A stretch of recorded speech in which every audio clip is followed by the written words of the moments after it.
পাঠ কৰিবলৈ লৈছোঁ মোৰ তৃতীয়খন কবিতা পুথি প্ৰাগ বৈদিক শামুকবোৰৰ এটি কবিতা শীৰ্ষক প্ৰাগ বৈদিক শামুকবোৰ। মহেঞ্জোদাৰোৰ স্নানাগাৰত গা ধুই ওলাই আহিছে মোৰ টেৰাকটাৰাই।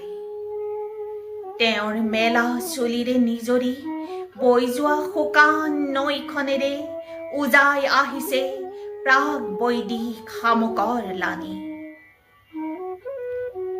তেওঁৰ তিতি থকা দুহাতত ছাই হোৱা এমুঠি শস্যৰ বীজ আৰু ইউনিকৰ্ণৰ শিঙত ফচি ৰোৱা সোণৰ সূৰ্য।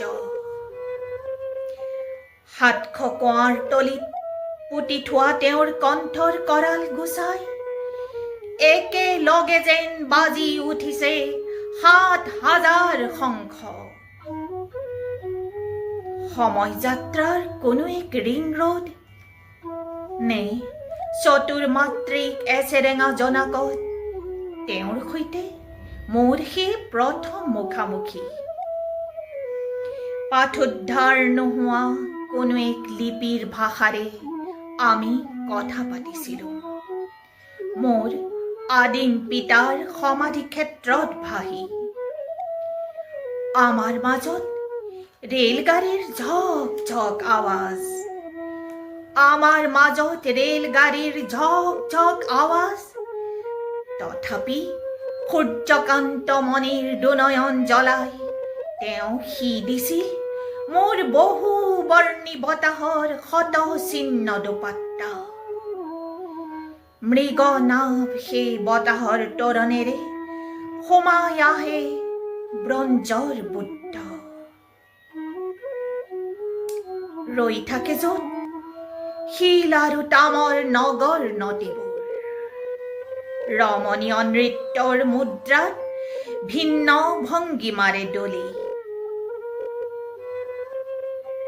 দৃশ্যান্তৰত গৰলৰ পাণ পাত্ৰ তুলি যেতিয়া নীলা হয় সোণৰ শিৱ।